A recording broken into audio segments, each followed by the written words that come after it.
Whether you see something being done wrong, or whether you have a question about how they're doing a certain aspect of the job, or you want the job done a certain way, speak up right away.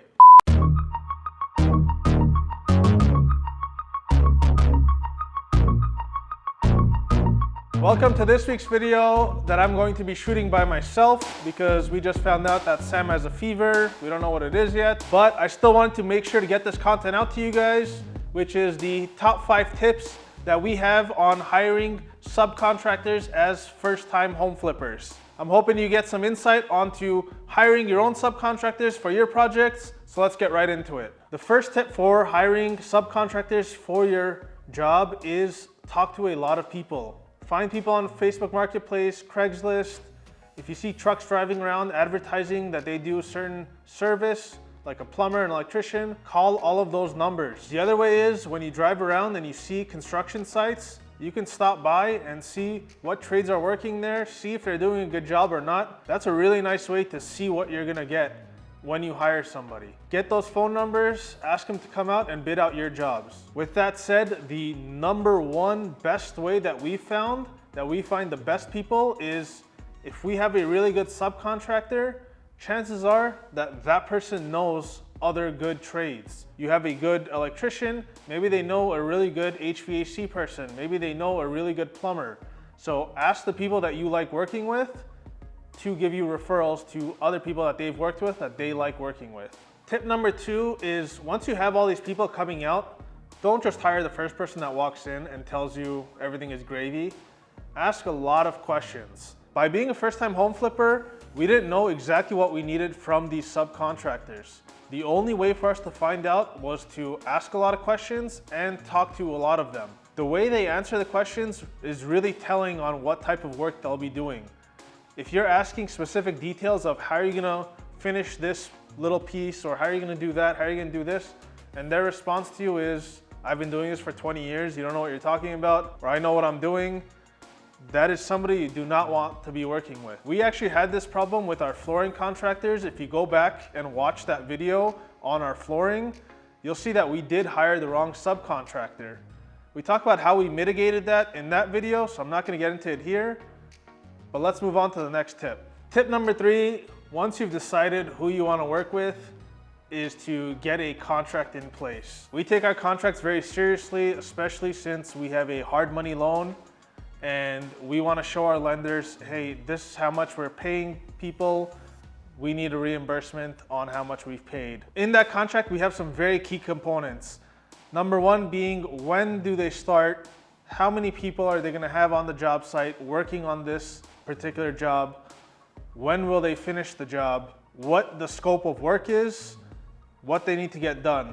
All these things are really important. But the thing that the contractor is most interested in is the payment schedule. So when are they gonna get paid? How much of the work needs to be completed before they get paid? We had this problem with our very first subcontractor, the foundation guys that we first hired. He wanted a bunch of money up front. The first day he showed up, he was expecting a fat check for 1 day of work. We quickly realized that this guy was a scam. He was maybe trying to steal the money and run, and we decided that that's not the way that we're gonna work anymore. Right off the bat, I wanna compare that to our drywall person who said, you don't need to give me any money until I complete some work. You just have to pay for the materials directly from my supplier. We said, okay, no problem. We paid for the materials got delivered, he got a bunch of work done, then asked for a payment. That was the best case scenario. That's how you want to work with your subcontractors. Tip number 4 is something that I am not very good at. Sam is a lot better at than I am. That tip is speak up right away. Whether you see something being done wrong, or whether you have a question about how they're doing a certain aspect of the job, or you want the job done a certain way, speak up right away. One example of this is in our garage, we should have had the forms up for the stairs leading into the house. We're gonna make those out of concrete, and the foundation subcontractor told us, oh, we'll do it later, don't worry about it, don't worry about it. We should not have accepted that as an answer. He should have told us why we were gonna do it later. We just accepted it, and now we have no stairs getting into the house from our garage. We are gonna have to pour that later and tie it into the existing. It's just a lot more work on the back end.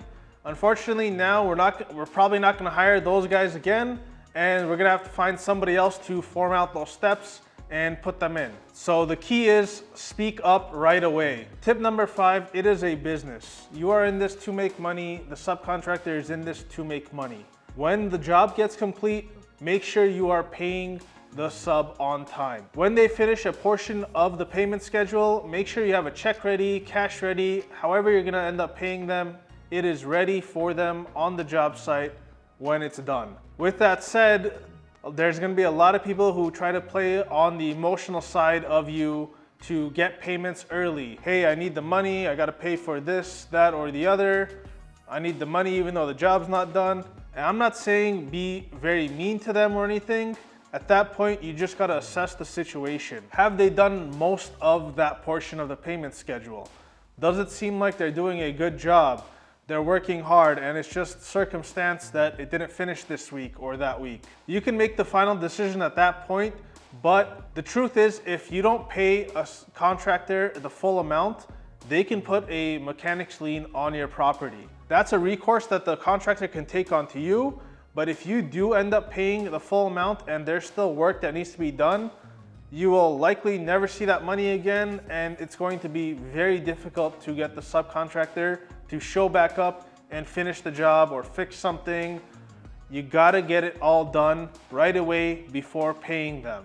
That's it for our 5 tips on hiring subcontractors for your first flip project. If you like this video, give us a thumbs up, subscribe to the channel so you can get more content like this, and if you have any questions, leave them down in the comments below. See you next week.